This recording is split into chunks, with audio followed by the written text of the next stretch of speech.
Hello everyone, my name is Brian Chambers and I'm the Development Director of Frankfurt office of Foundry 42. This past month, the team welcomed a few new members, bringing us up to a total of now 74 employees. We routinely have visitors to the office, and this month was no exception, with people here from both our US and UK offices. Most of the senior production staff from across all the offices came together in one place for their annual summit, had some intensive meetings, and discussed both ongoing and upcoming plans. And we found that a few days face-to-face without distraction can actually go a long way. So let's kick off this month with checking in with the AI team. The AI team has worked on numerous items over the past few weeks, and I'll just mention a few and show you a few things. They started a sprint focused on human combat, with the end goal of improving all the combat work done in the previous months into something that represents our final quality. They're initially focusing on all the shooting functionalities, making sure the basic controls for accuracy and friendly fire are implemented correctly. They're also diving into improving the behaviors related to the first initial reactions of something non-friendly seen or heard from a wide range of distances. They also finished converting the ship AI to a newer, updated version, meaning that weapons, shields, and countermeasures now work with the new SC Item 2.0 system. For now, it also supports the old ships to avoid any compatibility issues that may creep up. This is part of an ongoing effort to move ships away from Kythera AI control and brings us one step closer to fully switching to subsumption-based AI for all the ships. Both ship and vehicle seats can be controlled by either players, NPCs, or an AI module. The past month, the AI team did some work on the AI modules. The AI module represents an item that can be attached to a seat, any seat of a spaceship or a turret, and execute a behavior logic defined with the subsumption editor. You might think of it as a piece of custom software that can be instructed to take control of the same items that are available to the player sitting in the same seat. It might work, for example, as an autopilot or autonomously take control of a turret and fire at an enemy target. This feature is crucial in multi-crew ships where the pilot might assign specific activities to the AI modules instead of another player or NPC. The system design guys have been pushing forward with the air traffic control system, adding conversations with the traffic controller and a smart system for allocating landing pads for pilots wanting to land or take off. They also updated all doors to version 2.0, which now makes them modular and a lot easier to implement. Each door having switchable loadouts, ability to connect two rooms so air can travel between them, and generally a lot more functionality needed for new systems that are already in the works, such as breaching and hacking. They also started reworking airlocks so they can work better with the room and atmospheric systems. They did some rough prototyping work on dynamic advertising, which will contextually fill in the in-game panels and screens throughout stations with content that's reflecting the interests of the player that enters its proximity. The same system could be used for showing large-scale broadcasts and warnings throughout the universe based on what's happening in the game at that specific moment, either globally or locally.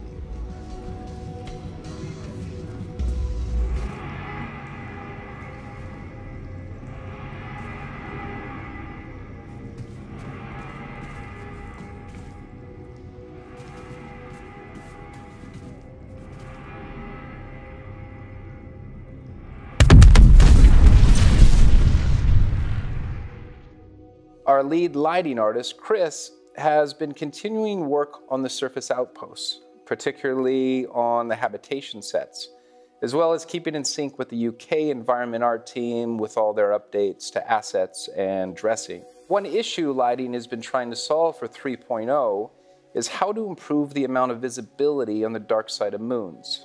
Previously, without any interest objects in the sky, relying solely on cube maps would mean that the planet's surface would be visibly too dark, and the player really wouldn't be able to see any detail in the environment around them.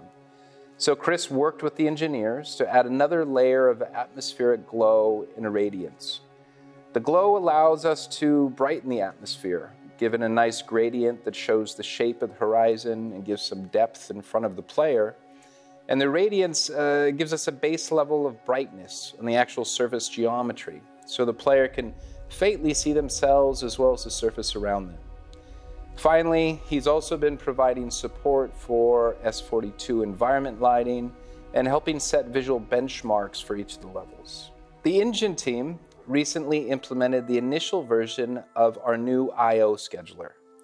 This system will improve streaming performance as textures, meshes, sounds, etc. are constantly being streamed in and evicted based on what's being used to stay within a certain memory budget. Eventually, it'll also allow the job manager to better utilize CPU cores in cases where streaming jobs are waiting for I/O. Moreover, it lays the groundwork for a version of the scheduler specifically designed for SSD drives to exploit their superior random disk access properties that will allow for multiple concurrent data streams with high throughput. All in all, this ensures all data is available in time for complex scenes to render without having to wait for LODs and all the related artifacts. Meanwhile, the incremental patcher moved into an internal phase of QA testing. As previously discussed, the system is designed to deliver builds incrementally to devs and gamers alike. So every time you update the game, you'll only need to download what has actually changed or been added since the last time. And this update process will therefore be a lot faster. We also revived our internal memory analysis tool for Linux called Memory Play. This was to help us find out and fix memory leaks on server instances much faster. Memory leaks are one of the contributing factors for server stability, and we want fixed as quick as possible to make sure our servers can run for a long time without any issues. On the rendering side, several improvements have been made to the atmosphere and night skies, as I mentioned in the lighting update. The night side of the planets and moons now exhibit more details due to inscattered moonlight and a visible sky gradient in the distance when close to the terrain surface. We're also looking into additional improvements for stronger ground-based haze to further increase visual cues for scene readability and to make our lighting artists happy. They also continued working on the object container streaming, SOLED, as well as PlanEd, and rewrite of the living entity code, as previously mentioned, is on track.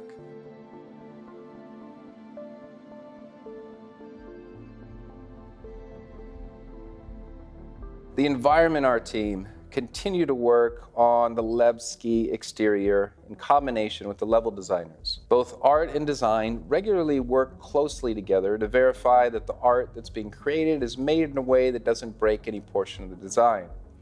The last layout changes for Levski are coming in, and the set dressing pass is close to being complete.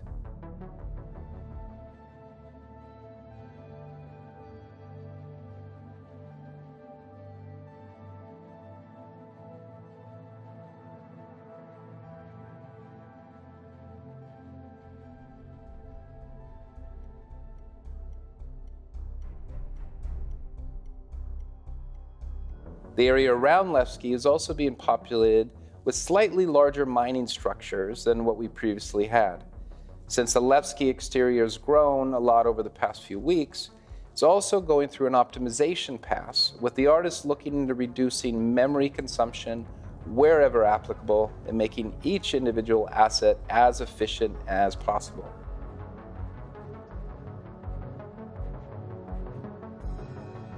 The terrain of Delamar is getting polished up, and both the assets and rocks are all being finalized. We're also setting up the specific asset scattering presets for the different ecosystems to populate the asteroids with defined objects. The Planet Tech has gotten a couple of new features recently. The overall amount of materials that can be used on the terrain has increased significantly. Therefore, new materials are being created for the moons to make the surfaces even more diverse from one another. Along with that, the moons also got a performance boost by optimizing which assets are being drawn on the surface of the procedural entities at any given time.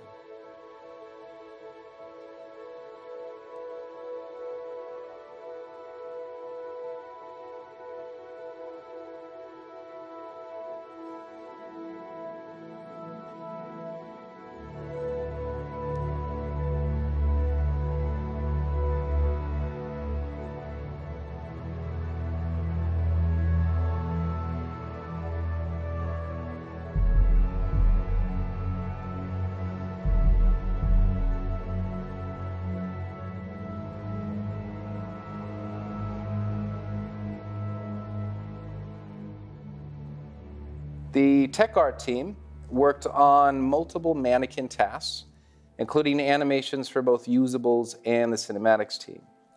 Mannequin is a tool within Lumberyard that allows us to construct complex interactive character animations fairly easy. They also refined some of the earlier shown pipeline tools by adding new features and fixing bugs to make them easier to use and more dependable. They did a handful of additional things, such as prototyping Vandal weapon, some physical simulation R&D for weapons, and bug fixes, to name a few. The VFX team in Frankfurt has been continuing to work on particles for the planet effects. One of the new features we recently implemented are animated decals. This now allows us to project certain animated textures on objects, so it'll follow the contours of those objects instead of having them on a flat plane that is roughly aligned to the surface. This helps to integrate certain effects into the world a lot more efficiently and with much better results than what we could do previously. The VFX team in Frankfurt also grew by one member this month. He'll primarily be focused on the large amount of cinematics work that needs to be done for Squadron 42, including soft and rigid body simulations, as well as destruction, particle effects, and the scene setups to go along with those. The QA team this month grew by one member, John Lang. He got up to speed fast and soon became a primary point of contact for any game dev client issues in Frankfurt, ensuring that he knows the current state of game dev at any given time. He's also been heavily involved in various system testing this month, such as the new stamina system currently being worked on in both Frankfurt and UK offices. Together with Glenn Neal, they were able to begin the initial testing pass in an effort to gather data for our game programmers to use for bug fixes and overall improvements to the system. QA team's also been working on testing the patcher itself, the editor, server connections, and the Star Citizen client using the new pack system in order to catch crashes and differences between builds pulled with the old patcher versus the new patcher. It's an ongoing test that they perform daily to stay on top of any potential issues that arise from build to build. Additionally, they also spend time testing various multiplayer issues for the Stanton system, which included moon collision testing. They work extremely close with the engineers and test very specific things in a very specific way to get the data that the engineers are after. The engineers then take those findings to work out fixes for issues and also improve things such as stability and potential memory issue. This month, the FPS weapons team was primarily focused on R&D efforts for weapon skins. They spent time prototyping camouflage patterns, decals, and material variations. This will set us up for future weapon customization and allow us to quickly and easily create special one-off variants when we want. The ship weapons artists are currently working on the Preacher Armament Distortion Scattergun, S1 to S3, and started work on the Apocalypse Arms Ballistic Scattergun, S1 to S3. This past month, the cinematics team focused on previs pipeline with the goal of getting most of the cinematics into the game regardless of their current state, either polished or rough.